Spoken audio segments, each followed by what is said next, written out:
Hello, world travelers. Did you know that the George Washington Bridge, located in the northeastern part of America, is the world's busiest bridge? Can you believe that more than 250,000 motor vehicles pass over the bridge every single day? That is truly amazing. The George Washington Bridge is a double-decked suspension bridge that spans the majestic Hudson River, connecting the northeastern American states of New Jersey and New York. Specifically, it connects the Washington Heights neighborhood of Manhattan in New York City and Fort Lee, New Jersey. Have you ever crossed this magnificent bridge? If you have not, join us today on an exciting trip across this bridge. Along the way, we will explore the facts, figures, and trivia about this iconic structure, uncovering its rich history and engineering marvel. Before we get into the fascinating details about this bridge, let us review the road trip we are about to embark upon. We are starting our trip on the New York side of the bridge and crossing over into New Jersey. On the New York side, we will begin our trip driving south on New York State Route 9 along the Hudson River in a section designated the Henry Hudson Parkway. Specifically, we will begin around the exit 17 ramp on the Henry Hudson Parkway. We are starting our trip here because you can immediately see the George Washington Bridge in the distance to your right. The GWB carries US 9 south from New York into New Jersey, and soon after crossing into New Jersey, we will end our trip on US 9 south at exit 73, which goes into Fort Lee, New Jersey. The trip is about 4 miles or 6.4 kilometers long, and since it is now about 2 p.m. on Friday, it will take about 12 minutes to complete. Okay, let us begin our trip. Here is exit 17 to our left on the Henry Hudson Parkway. Now look forward and to our right. Do you see the George Washington Bridge in the distance? Is it not already a beautiful sight? I often take this route home from work, and this sight, even from this distance, lifts my spirit after a long day. Now we should speed things along. I can't wait to get to the bridge. As we continue south on the Henry Hudson Parkway, just about 1.3 miles, or about 2.1 kilometers from exit 17, we will take exit 14 on our left. Exit 14 takes us off the parkway and onto Riverside Drive. Let us slow down now, because here on the parkway, we will drive under the New York side of the George Washington Bridge as we approach exit 14. Wow! You can already feel the greatness of this majestic bridge. Every time I get to this point, I reflect upon the great men who designed and built this bridge. Here is exit 14 on our left. As I mentioned before, exit 14 merges onto Riverside Drive. I am going to pull aside and stop for a few seconds while I tell you more about where we are. We are on Riverside Drive facing south. If we continue straight, Riverside Drive south will run roughly parallel to the Henry Hudson Parkway along the west side of Manhattan, ending at West 72nd Street, 4 blocks west of Central Park. But since we are going to the George Washington Bridge, we will take the next exit on the right. This exit will take us on a gradual ascent, completing one loop that we began when we got off on exit 14 and a second higher loop that takes us to the upper level of the bridge. We are taking the upper level of the bridge since we will be ending our journey in New Jersey at the Fort Lee exit. So let us continue. Here we are taking the exit on the right that will now start our gradual ascent to the upper level of the bridge.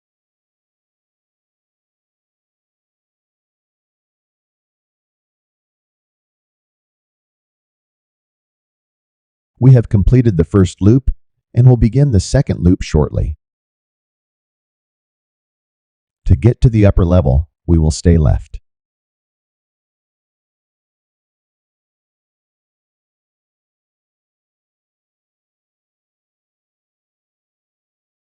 Now we have started the second loop.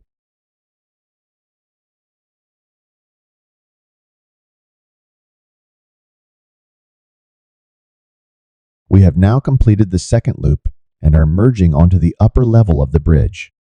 There is the first of the 2 suspension towers, a powerful and beautiful sight that if you have not seen in person, you must have seen in countless photographs and movies. The George Washington Bridge is a double-decked suspension bridge that was opened in 1931 and was designed by Othmar Ammann, a Swiss-American engineer known for his innovative bridge designs. The bridge's construction required 113,000 short tons, or 101,000 long tons of fabricated steel, 20,000 short tons, or 18,000 long tons of masonry, and 28,000 short tons, or 25,000 long tons of wire. This amount of wire would stretch 106,000 miles, or 171,000 kilometers end to end. The suspension towers on each side of the river are each 604 feet, or 184 meters tall. They are composed of sections weighing between 37 and 40 short tons, or 33 and 36 long tons, and contain a combined 475,000 rivets. The George Washington Bridge is classified as a fracture-critical bridge, making it vulnerable to collapse if parts of the towers were to fail, although the towers are located offshore. Should that fact have me a little concerned given the recent 4.8 magnitude earthquake we experienced in this region on April 5th? Since July 4th, 2000, on special occasions, each of the George Washington Bridge's suspension towers is illuminated by 380 light fixtures that highlight the exposed steel structure. On each tower, there are a mix of 150 and 1,000 watt metal halide lamp fixtures.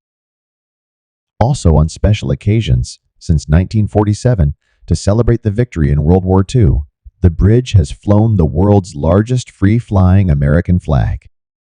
It is hung and flown inside the arch of the New Jersey Tower and measures 90 feet or 27 meters long by 60 feet or 18 meters wide and weighs a staggering 450 pounds or 200 kilograms. The flag is now stored in the bridge's upper reaches and is lowered mechanically out of the tower using a deployment system. A new flag is installed about every decade, or sooner if it's torn or tattered. 4 3-foot or 0.91 meter diameter main cables support the bridge deck. Each main cable contains 61 strands, with each strand made up of 434 individual wires, for a total of 26,474 wires per main cable. The cables are covered by a sheath of weather-resistant steel. The upper bridge deck is held by vertical suspender wires attached directly to the main cables by saddle connections. The lower deck is supported by girders attached to the upper. The main cables are anchored in concrete on both sides of the bridge, in a purpose-built anchorage on the New York side, and bored and set directly into the cliffs on the New Jersey side. The George Washington Bridge's construction employed 3 teams of workers, one each for the New Jersey Tower, the New York Tower, and the deck. The construction process was relatively safe, although 12 or 13 workers died during its construction. Of these, 3 were killed when the foundation for the New Jersey Tower flooded and a 4th worker was killed by a blast at the New Jersey anchorage. The bridge carries 14 lanes of traffic, 7 in each direction. As such, the George Washington Bridge contains more vehicular lanes than any other suspension bridge, and as we learned earlier, is the world's busiest vehicular bridge. The 14 lanes of the bridge are split unevenly across the 2 levels. The upper level contains 8 lanes, while the lower level contains 6 lanes. The upper level opened on October 25, 1931, and is 90 feet or 27 meters wide. Although the lower level was part of the original plans for the bridge, it did not open until August 29, 1962. The upper level has a vertical clearance of 14 feet or 4.3 meters, and all trucks and other oversized vehicles must use the upper level. Trucks are banned from the lower level, which has a clearance of 13.6 feet or 4.1 meters. All lanes on both levels are 8 feet 6 inches or 2.59 meters wide. Vehicles carrying hazardous materials are prohibited on the lower level due to its enclosed nature. Hazmat-carrying vehicles may use the upper level, provided that they conform to strict guidelines as outlined by the Port Authority. If you are like me and also enjoy walking along these bridges, you will be pleased to know there are 2 sidewalks on the upper span of the bridge, one on each side. These allow both northern and southern river views, with part of the New York City skyline in the southern view. As we approach the end of our tour of this beautiful bridge, it is important to remember that during the Great American Depression, the construction of the George Washington Bridge provided a beacon of hope by creating thousands of jobs. Its completion not only symbolized progress, but also established a vital link between the 2 states, fostering economic growth and connectivity. If you enjoyed this video on the George Washington Bridge, you might also enjoy our other videos on world-famous bridges, like the bridges across the East River in New York City, the Golden Gate Bridge in San Francisco on the American West Coast, and the Sydney Harbor Bridge in Australia. We hope you will view these videos. To help you find them quickly, we have included links to them in the description box below. Well, we have arrived at the Fort Lee exit in New Jersey, and our tour is now over. Thank you for joining us on this enlightening exploration of the George Washington Bridge. Until next time, happy travels.